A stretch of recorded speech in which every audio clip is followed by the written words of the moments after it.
Assalamualaikum Bang Ihsanuddin Nursi, apa kabar? Alhamdulillah Bang Baik-baik, Ihsan, baik. semua baik. Sehat Insya Bang Allah. Ihsanuddin Nursi. Mudah-mudahan dalam Ah, lindungan dan berkat. Amin. betul, itu kemarin saya ke Jogja, pendengar Bang Ihsanuddin Nursi salamnya juga akan kita buka juga radio kita kerjasama dengan Mas Bin ini di Tumanggung 88,1 FM insya Allah dalam waktu dekat. Alhamdulillah. Begitu ya. Ya, Luar biasa, kita akan bincang apa ini Bang ya. Ini berbagai kisah pagi ini. Kemarin kita ngobrol, katanya pengangguran kita itu menaik, tapi kok Ibu Sri Mulyani bilang menurun ya. Jadi yang benar yang mana ini di tengah banyaknya stunting-stunting ini di Republik ini? Apa yang Bang Ihsanuddin Nursi lihat atau mengomentari berita dari pertumbuhan ekonomi yang bukan satu-satunya indikator penting dalam suatu negara? Sebenarnya apa yang terjadi dengan keadaan ekonomi kita di tengah pergolakan di berbagai dunia belakangan ini? Silakan Bang. kalau kita bicara tentang pergolakan perekonomian, isu tentang inflasi tinggi, seperti saya bilang, bagian dari upaya untuk menarik uang ke lembaga-lembaga keuangan. Sementara penarikan uang ke lembaga-lembaga keuangan termasuk ke perbankan bertujuan untuk memberlakukan digital currency. Jadi begitu uang terkumpul di lembaga keuangan, di perbankan, memberlakukan digital currency lebih mudah. Begitu. Transaksi berbasis digital itu menjadi lebih mudah karena semua orang sudah betul di situ gitu.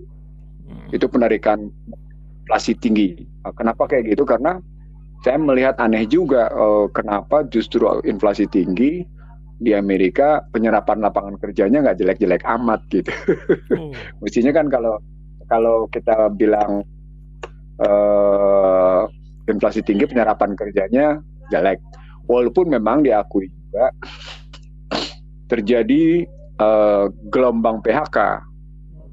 Ada gelombang PHK besar-besaran di beberapa tempat, termasuk di Elon Musk, di Twitter ya, di beberapa industri IT yang mulai menurun karena orang sudah melihat soal unicorn, soal segala macam, akhirnya ya yang bertahan itu cuma mereka yang betul-betul kokoh, yang tidak bakar uang gitu. Nah itu gelombang PHK-nya juga besar-besaran. Itu terjadi juga di Indonesia karena hampir 8 perusahaan startup sudah gulung tikar. Nah itu kalau kita lihat dari sektor IT. Kalau kita lihat dari sektor perbankan kan memang sudah mulai melakukan apa yang disebut dengan otomatisasi, digitalisasi dan otomatisasi. Dengan otomatisasi dan digitalisasi, mau tidak mau perbankan juga mengurangi tenaga kerja. Begitu juga di industri otomotif.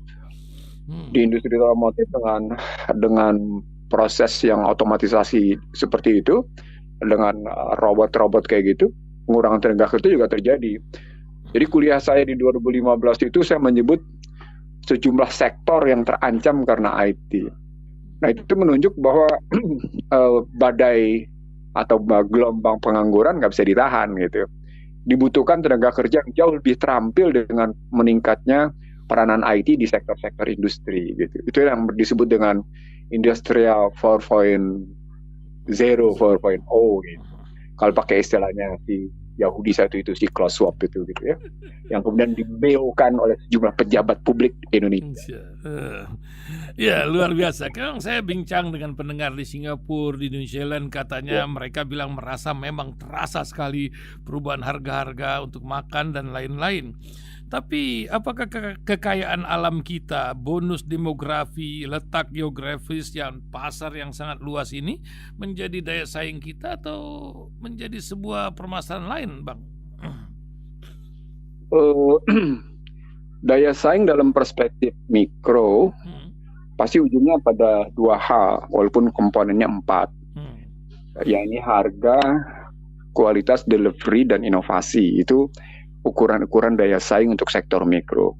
Tapi begitu masuk daya saing dalam sektor makro, dalam perspektif makro, keywordnya sesungguhnya pertama pada keefektifan organisasi pemerintahan. Kenapa Cina bisa melampaui Amerika? Karena organisasinya efektif. Simple. Itu daya saing. Hmm. Jadi daya saing Cina kenapa begitu? Orang hanya melihat kemajuan industri Cina. Itu betul. Tapi pada saat sama efektivitas peranan kelembagaan itu hal yang paling utama. Baru diikuti oleh sumber daya manusia. Jadi daya saing di level negara itu dalam kajian berbagai kalangan, kata kunci pertamanya bukan sekedar soal sumber daya alamnya, tapi bagaimana sumber daya manusia yang tinggi diikuti dengan efektivitas peranan kelembagaan pemerintahan, peranan kelembagaan sosial, peranan kelembagaan bisnis, peranan kelembagaan badan-badan sosial lainnya seperti rumah-rumah ibadah, dan peranan korporasinya. Jadi kerjasama secara keseluruhan, kerjasama lembaga-lembaga sosial. Jadi baik pada government actor maupun non-government actor, lalu government role-nya sendiri sama non-government role-nya sendiri, itu optimal. Itu yang saya sebut dalam bahasa saya di buku saya sebut bagaimana kita memperbaiki modal sosial, masuk di level pelaku-pelaku non-pemerintahan, pelaku-pelaku pemerintahan, pemerintahannya dan lembaga-lembaga non-pemerintahannya. Itu saling bekerja sama untuk mengoptimalkan para negara bangsa itu. Itu masuk ke dalam, itu dilakukan oleh yang namanya Singapura. Itulah yang dilakukan oleh yang namanya Korea. Itu yang dilakukan oleh yang namanya Jepang. Itu yang dilakukan oleh yang namanya Cina. Jadi semua kulit kuning itu sesungguhnya bermain, saya bilang negara Vietcong. Jadi Vietcong country gitu ya. Jadi latar belakangnya negara-negara yang berlatar belakang kulit kuning. Itu sesungguhnya mengoptimalkan dua komponen pemerintahan, government rule-nya, peranan pemerintahannya di situ, dan organisasi non pemerintahnya sama aktornya, sama para pelakunya. Itu kata kunci mereka. Mereka belajar kekurangan atas sistem yang mereka punya, kekurangan teknologi mereka adopsi dari luar. Korea kurang apa? Korea Utara, Korea Selatan. Mereka adopsi habis-habisan itu dari Amerika. Amerika dan Jepang harus lebih tinggi dari Jepang itu. Iya, lebih tinggi dari Jepang. Tapi pada saat yang sama Korea juga diakui punya semangat kebangsaan yang luar biasa. Sehingga dia bisa melampaui Jepang, bisa memukul Jepang di sektor elektronik misalnya. Itu contoh misalnya kalau kita mau lihat kayak gitu Korea Selatan. Korea Utara pada saat yang sama dituding sebagai negara komunis, itu juga tetap disegani. Karena ada nilai-nilai yang mereka jaga. Nilai mereka jaga pertama adalah bagaimana kualitas sumber daya manusianya dan kualitas organisasinya itu optimal, efektif dan optimal. Itu daya saing bangsa komponen. Baru diikuti yang perangkat teknologi dengan sumber daya. Itu bisa kita lihat di semua negara kuning itu begitu. Semua negara kuning itu indikatornya. Nah, Indonesia yang punya kelebihan pada jumlah manusia, yang punya kelebihan pada sumber daya manusia, yang punya kelebihan pada sumber daya alam, yang punya kelebihan pada daya letak, yang punya kelebihan pada sumber daya nilai-nilai, itu berantakan lulu lantak karena tadi mengikuti jejak kegagalan Barat seabad ini. Jadi kegagalan Barat selama seabad.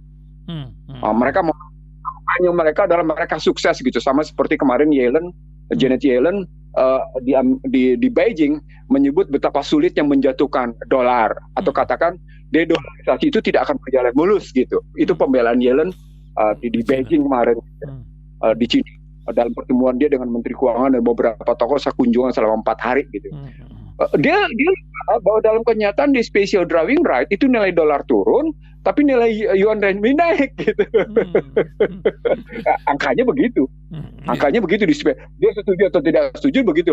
Begitu juga kalau kita ngeliat misalnya angka-angka yang muncul pada penghitungan cadangan devisa di setiap negara. Jadi saya menghimpun di berapa ratusan negara yang menggunakan cadangan devisa berbasis dolar. Itu juga menurun dari tahun ke tahun. Gitu ngelihatnya. Jadi Yellen ngomong tentang dedolarisasi akan sulit. Faktanya dalam hitungan sejak yang namanya Cina memenangkan perdagangan itu berjalan mulus. Makanya ketika orang bicara tentang mata uang BRICS gitu, jadi tidak bicara lagi mata uang Cina, tapi mata uang BRICS. Kalau bicaranya mata uang BRICS itu berarti yang disaingi adalah IMF, Special Drawing Rights. Itu berarti yang disaingi adalah moneter. Itu nanti yang disaingi kemudian karena sektor real itu perang-perangnya begitu-gitu. Itu tadi yang saya bilang, bahwa ketika dimainkan inflasi demikian tinggi tapi faktanya mereka sebenarnya sedang memperbaiki negaranya. Di situ saya setuju dengan pendapat Menteri Energi India bahwa Amerika melakukan standar ganda baik dalam persoalan global climate change gitu ya, maupun dalam konstruksi misalnya tentang berbagai kebijakan lain di konstruksi nilai tukar. Dan itu dia ngomongnya di Washington gitu ketika Perdana Menterinya berkunjung ke sana ketemu Joe Biden gitu. Itu dan India ngomongnya terbuka, seperti India bilang kami diberikan contoh tapi kemudian kami dimanipulasikan. Ada juga tuh dalam sebuah forum di World Economic Forum seorang warga negara India yang menjungkir balikan pendapat-pendapat di World Economic Forum gitu. Ya, luar biasa ini percaturan. Ketika Yellen kemarin juga ke Beijing itu luar biasa, 4 hari dihadapi dan nampaknya ada sebuah agenda yang sedang uring-uringan Amerika di tengah hutangnya terhadap Cina yang cukup besar, bukan begitu, Bang? Sebenarnya sudah menurun dari 1, jadi pada 2015 itu 1,4 triliun US dollar. Cina memegang surat utang Amerika itu 1,4 triliun US dollar pada 2015. Sebelum apa yang mereka sebut sebagai Black Monday 24 Agustus 2015. Tapi sejak Black Monday 24 Agustus 2015, Cina, Rusia, dan beberapa negara yang terpukul karena permainan nilai tukar, karena currency war, itu menyadari nggak boleh pegang dolar. Ini dolar mereka jadikan sebagai senjata. Dolar as a weapon istilahnya. Kalau pakai Ricard yang pernah Anda kutip itu di yang bukunya saya punya, bagaimana dolar digunakan sebagai senjata. Nah, sejak saat itu terus menurun, sampai akhirnya sekarang cuma tinggal 800 juta US dollar. 800 miliar, sorry. Sampai akhirnya sekarang tinggal 800, sudah berkurang jauh gitu ya. Sementara si Jepang itu tinggi 1 triliun lebih. Kalau Jepang paling tinggi.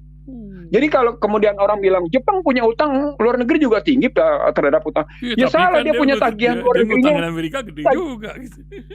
Iya, tagihan luar negerinya tinggi. Amerika juga gitu. Amerika juga tinggi tuh utang terhadap PDB-nya. Ya tagihan luar negerinya tinggi. Apa gitu. Kita Indonesia punya gitu tagihan gitu di luar gitu, Bang? Enggak ada. Indonesia nggak pernah ngutangin orang gitu.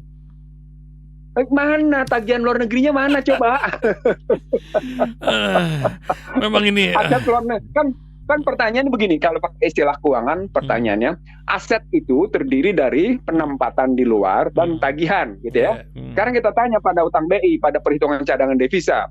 Cadangan devisa itu kan juga menghitung itu, menghitung tentang aset kita di luar, tentang kita bisa lihat di situ yang terjadi. Kita tahu didikte oleh portofolio investasi portofolio yang disebut dengan kalau pakai bahasa keuangannya non residensial pemegang portofolio sangat tinggi. Dan sekarang akhirnya mungkin menurun gitu. Tapi paling tidak di situ kan ada manipulasi bahasa gitu. Iya. Luar biasa. Akhirnya dolar selama Joko Widodo berkuasa tetap di atas 14.000. Nah, hari ini sekarang 14.990. Kenapa saya ikuti? Karena saya bilang begini, ini kalau terus-menerus kayak gini gitu ya, sesungguhnya nggak ada prestasi apa-apa karena mereka sedang mengarah redenominasi. Redenominasi itu sesungguhnya lah mereka mempermudah digital currency gitu loh. Diikuti sama BI rate yang tinggi 5,75 gitu. Jadi arahnya ke sana. Redenominasi berarti 30 kurang. Iya. Jadi... Kalau 30 kurang secara teknologi lebih mudah, secara moneter lebih mudah, nanti secara sektornya lebih mudah gitu. Padahal pada saat yang sama berarti pengakuan bahwa bobot ekonomi kita turun. Ya, kan sementara persepsi rakyat tidak semudah itu untuk merubah angka-angka itu dalam kehidupan hari-hari. Ini yang nanti akan disosialisasikan nampaknya. Itu tujuan sosialisasinya karena redenominasi harus dilakukan dengan undang-undang. Mereka kemudian melakukan resosialisasi dulu agar undang-undangnya mudah mulus gitu. Padahal tujuannya digital currency. Tujuannya nanti di digital currency. Tujuannya nanti ketemu dengan central banking digital currency. Gitu arahnya. Nah sekarang siapa yang menjadi central banking digital currency? Itulah omongan Janet Yellen, di mana dolar mesti tetap menguasai, gitu loh. Gitu. Akhirnya ke sana. Urusan organisasi negara ini, Bang. Kita ini lagi uring-uringan ngadapin berbagai masalah dari narkoba, ada urusan judi. Tadi tuh mak-mak di Medan udah pada ngamuk tuh, wiridan sambil bergerak ke tempat judi ya. Juga ada korupsi yang entah nih mak-mak akan ngamuk. Tapi yang akan saya sorotkan ini hari ini nih 16 Juli sebentar lagi nih ada isu, tapi Deplu bilang nggak ada urusan sama ASEAN ini. Pertemuan LGBT seluruh ASEAN akan terjadi di Jakarta. ini kan sebuah pengerusakan atau sebuah skenario besar yang terjadi kok di Indonesia yang berketuhanan yang Maha Esa ini. Apa ini? Apa peran negara dalam hal menghadapi ini, atau memang sudah sejalan seirama dengan skenario yang ada? Silakan Bang. Yang pertama betul pertanyaannya, sudah sejalan dengan skenario sama. Jadi kan perangnya perang proxy war. Berarti melanggar konstitusi dong gitu. Proxy war, tidak melanggar karena statusnya perang proxy war. Gitu. Statusnya proxy war kan adalah perang di mana terjadi satu peperangan di mana tidak terlihat pasukan milisi yang melakukan peperangan gitu. Nah itu dilakukan oleh mereka yang ada proxy war. Jadi para LGBT ini pada akhirnya adalah mereka-mereka yang melakukan peperangan peradaban gitu. Yang saya bilang tadi LGBT adalah perang peradaban. Itu kalau kita melihat kayak gitu. Dan sebagai negara mayoritas Muslim di dunia, mau tidak mau, Anda memang menjadi sasaran target, sasaran tembak untuk tegaknya peradaban LGBT gitu. Dan ini bukan hal baru, karena sesungguhnya sejak 49 ketika kita dihajar habis oleh KMB hingga hari ini, peradaban yang ingin ditegakkan berdasarkan mayoritas keagamaan Muslim, keagamaan Islam, itu selalu dihajar. Salah satu contohnya adalah Mark Rutte, Perdana Menteri Belanda, yang hanya mengakui bahwa kemerdekaan Indonesia adalah sebuah fakta sejarah, itu karena memang mengakui bahwa 2 kali Belanda dipukul, dan itu berarti kekalahan soal penyebaran agama. Dan itu berarti soal peradaban, itu kelihatannya. Dan itu sekarang berlanjut. Poinnya adalah Islam sebagai ajaran di Indonesia, dan mayoritas sebagai ajaran yang hingga hari ini walaupun bentuknya peribadatan masih gitu, itu dianggap merupakan musuh utama dalam perang peradaban mereka. Dan suka tidak suka memang akan terus melakukan perang peradaban itu gitu. Suka tidak suka, setuju tidak setuju akan melakukan kayak gitu. Nah, ketika nanti mereka melakukan pertemuan LGBT, kalau kita mau lihat sekarang pertanyaannya, pengakuan itu kan identitas ya. LGBT itu identitas. Jadi ada satu kondisi yang dilekatkan dan disematkan oleh pihak luar tentang siapa mereka.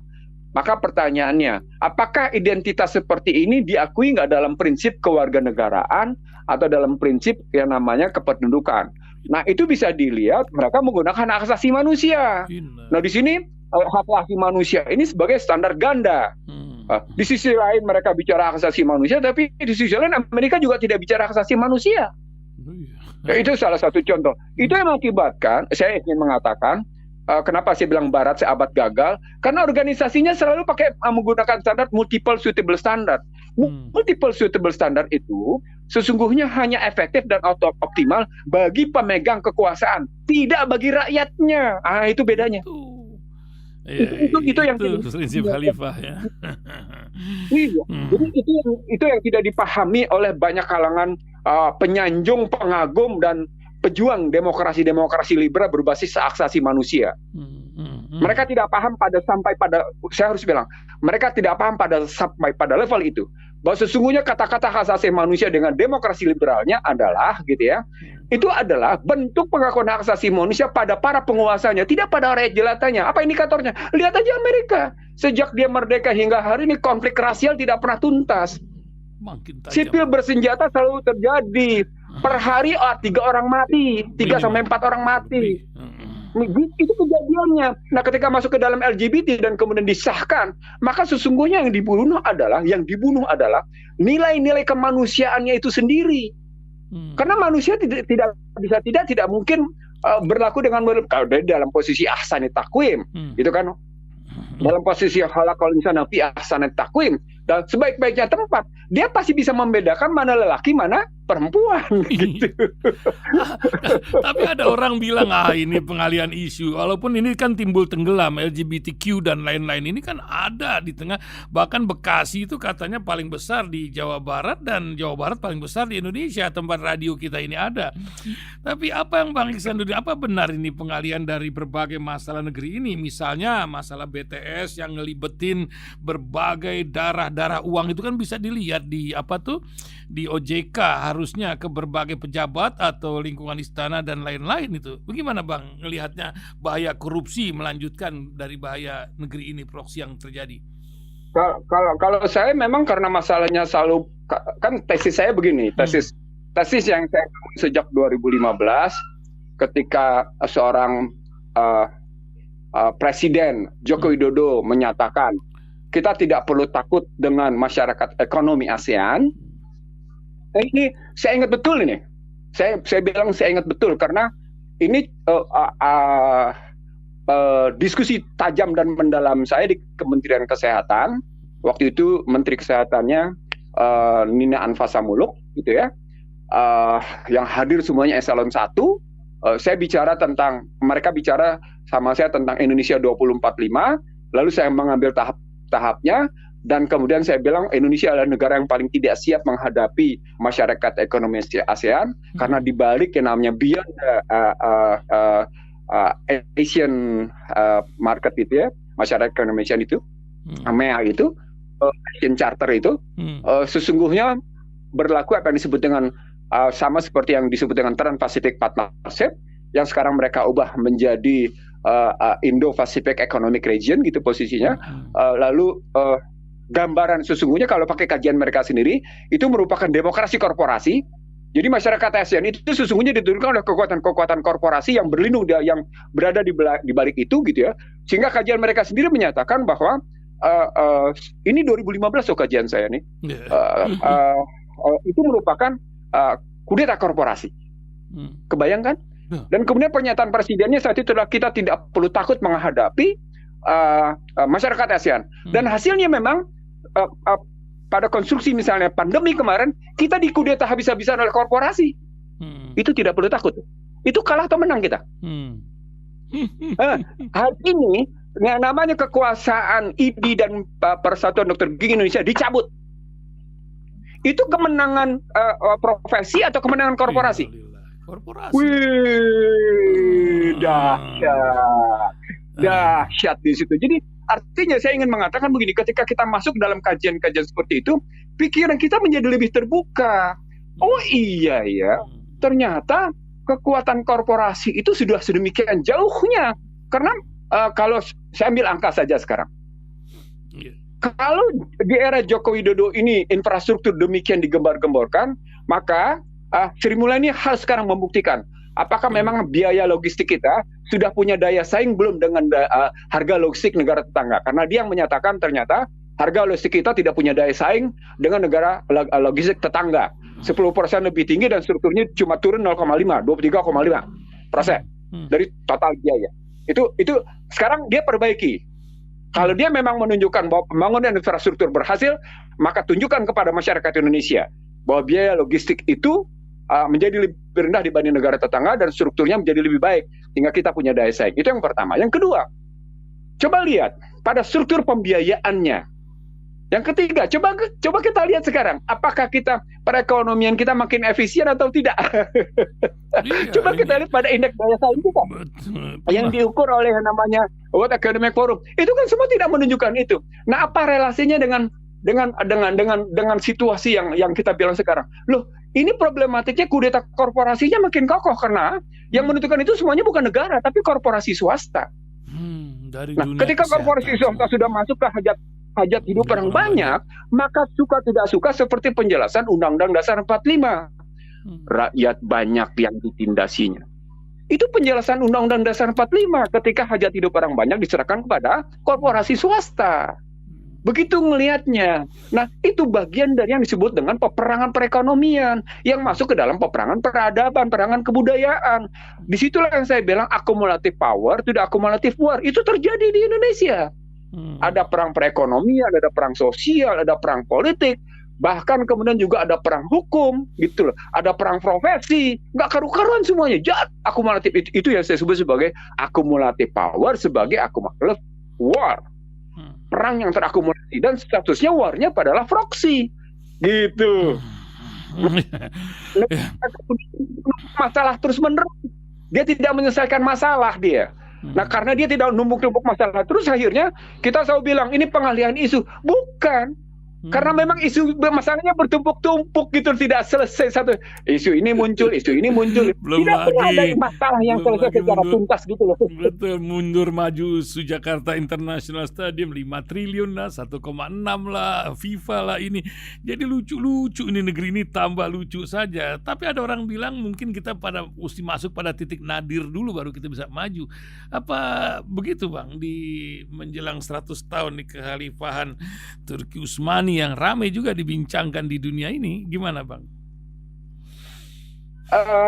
Soal Turki Utsmani atau soal sahabat Barat gagal itu, mereka sadar kok. Kenapa saya kampanye di beberapa tempat sahabat Barat gagal gitu ya?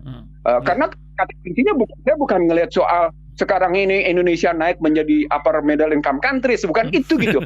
Indikatornya itu. Indikator apakah kita sudah menjadi manusia yang kaya apa enggak? Nah, lalu pertanyaan, kayanya apa dulu? Kaya yang tertinggi itu ketenangan hati, bukan banyaknya uang. Ya, ayuhan nafsul mutmainah, kan gitu panggilannya. Itu kekayaan tertinggi.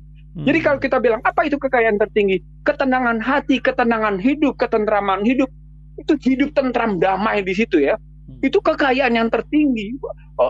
Buat apa Anda menjadi kaya raya tapi seperti yang terjadi di Amerika? Anda terancam, keluar punya ketakutan karena bisa terjadi penembakan sipil. Wah gitu kan? Loh, terjadi. Anda terancam keluar karena bisa saja tiba-tiba diserang oleh orang yang tidak suka karena ras. Muncul karena itu. Anda bisa saja diserang karena problem kejahatan sehingga serangan narkoba juga macam-macam seperti yang terjadi di Philadelphia. Itu gimana coba? Contoh-contohnya kayak gitu loh. Lalu kemudian kita lihat juga ke Perancis. Kemarin cuman urusan Nahel aja, itu polisi mengerahkan gabro. Kalah bang 6 orang. Coba kebayang nggak kayak gitu loh. Padahal pada saat yang sama Macron menyatakan ini kebijakan Amerika terhadap Uni Eropa dalam rangka ikut berperang Ukraina Rusia. Ini kebijakan blunder. Coba. Ada sesuatu yang memang yang bermasalah dalam level internasional, level regional dan nasional. Dan kemudian bertumpuk-tumpuk masalah. Itu yang saya sebut sebagai kegagalan peradaban. Jadi bukan soal kemudian kita makin liberal dengan ukuran-ukuran yang dibangga-banggakan oleh penjanjung demokrasi liberal dengan prinsip-prinsip individualnya itu gitu loh. Dengan hak asasi manusia sebagai pedoman petunjuk kehidupan gitu loh, sebagai basis kehidupan. Kan mereka bangga betul dengan itu gitu. Kalau saya ngelihat sejumlah ahli-ahli hukum gitu kan, dengan hak asasi manusianya bangga betul dia sebagai pejuang itu gitu. Dia lupa bahwa namanya hak asasi mutlak itu cuma milik satu, Allah Subhanahu wa Ta'ala. Tidak ada manusia punya hak milik mutlak. Orang nafasnya aja dia nggak bisa tentuin kok. Begup jantungnya nggak bisa ditentuin kok.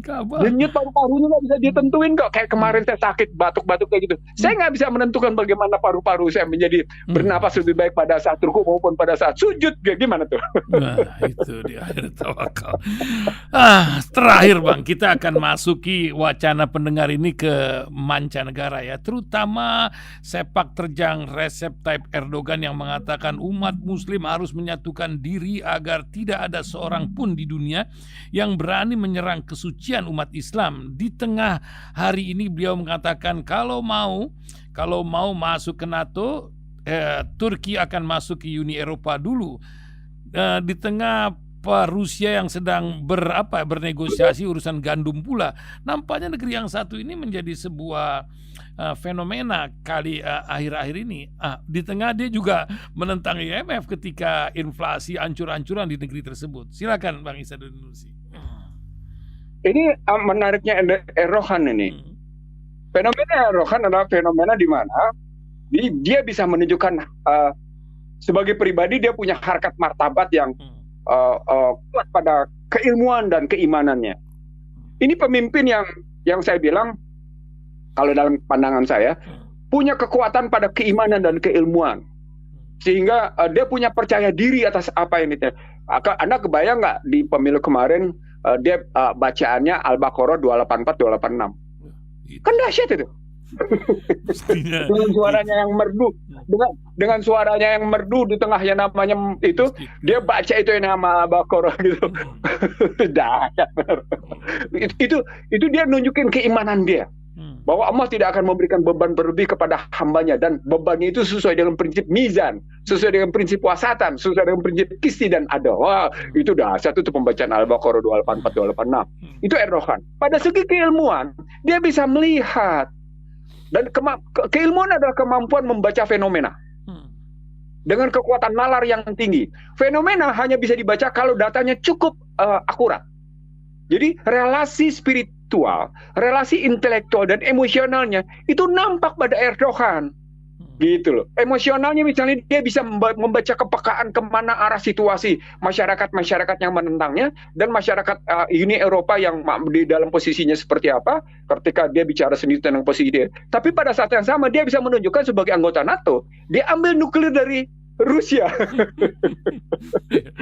dan itu apa, roket hipersoniknya juga yang bisa akhirnya Iran punya juga. Itu kan kekuatan. Itu kan nalar intelektual yang diikuti dengan spiritual, diikuti dengan emosional. Ingat seperti itu. Saatnya sama dia juga negosiasi dengan namanya Bashar al-Assad agar pengungsi-pengungsi Suriah itu bisa diterima balik dengan baik, sehingga 3 juta pengungsi tidak mengganggu posisi Turki. Itu mengganggu Amerika, coba. Jadi ketika dia bilang, oke, Sweden boleh masuk gitu ya ke NATO, tetapi posisi Turki juga harus jelas dalam posisi apa motifnya. Kalau terjadi apa-apa secara ekonomi, maka Uni Eropa punya hak ngebantu gitu. Apa poinnya? Pada saat yang sama, Erdogan memperluas pertarungan, tapi pada saat sama dia fokus pada pertarungan.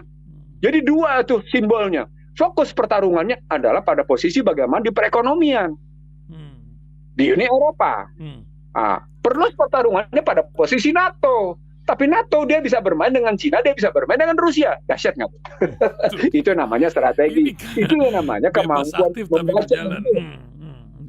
Bahkan dia buka perwakilan Israel di sana. Ini kan ya sebuah fenomena yang bisa kemana-mana tapi ada di mana-mana gitu.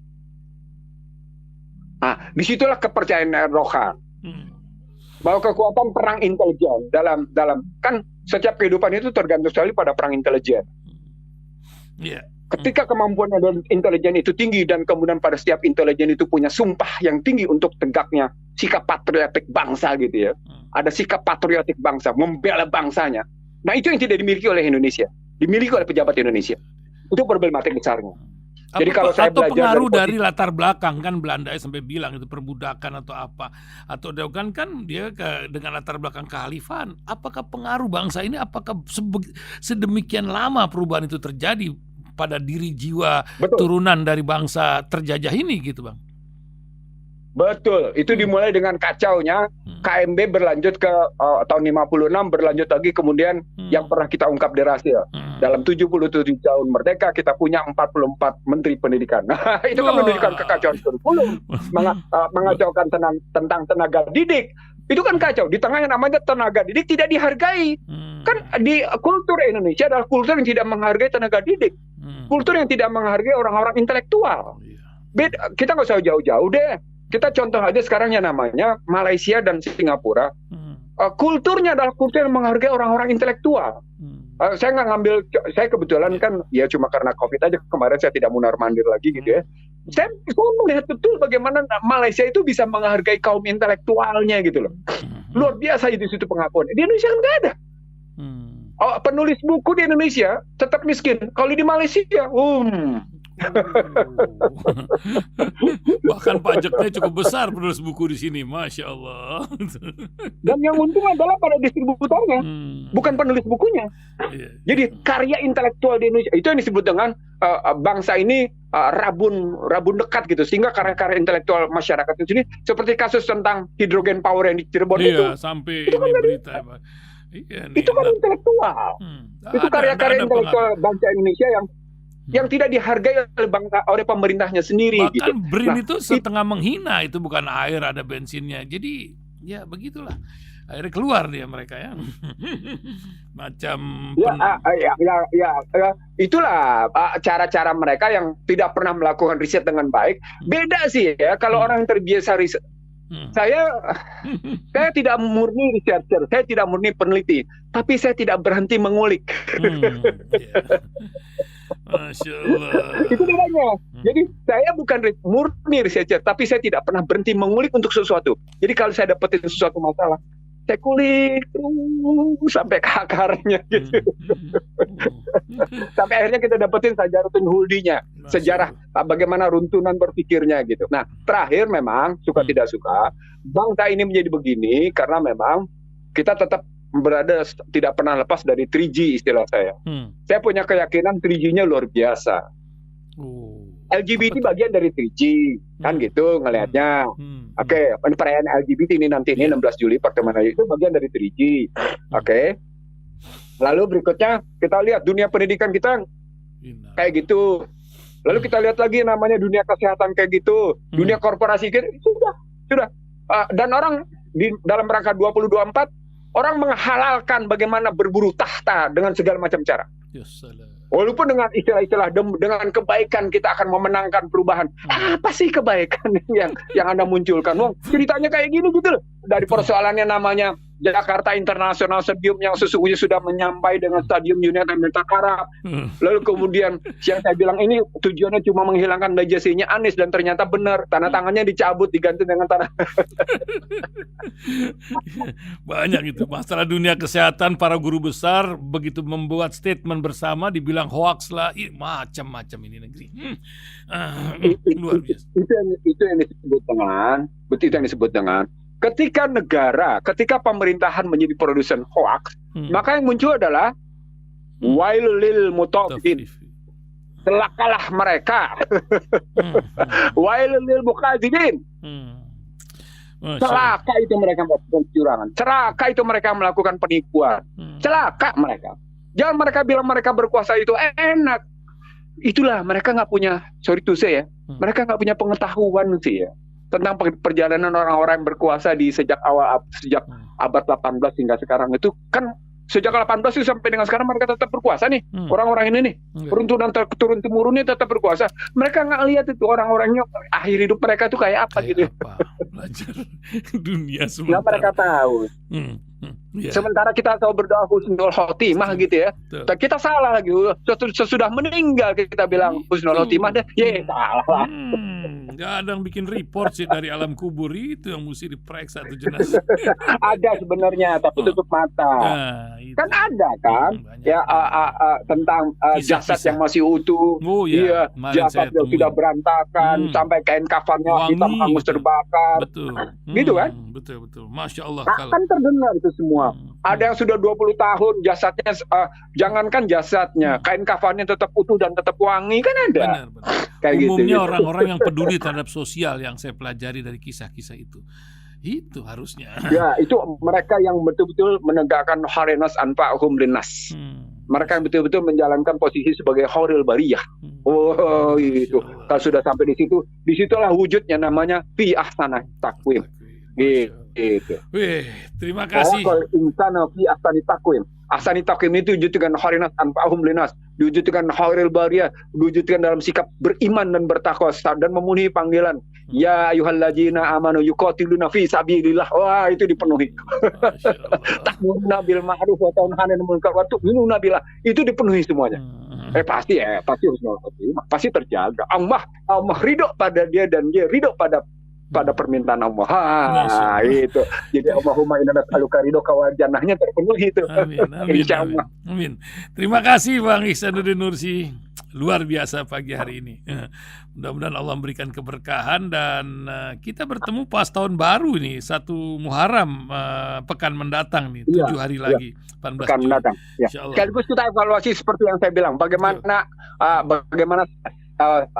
dunia 1 abad gitu. Saya akan kumpulin data-datanya biar kita bicaranya lebih asik lagi. Amin. Kalau perlu nggak ada berita pagi kita diskusi. Subhanakallahumma wa bihamdika asyhadu an la ilaha illa anta wa astaghfiruka wa atubu ilaik. Wabillahi taufiq wal hidayah. Assalamualaikum warahmatullahi wabarakatuh. Waalaikumsalam warahmatullahi wabarakatuh.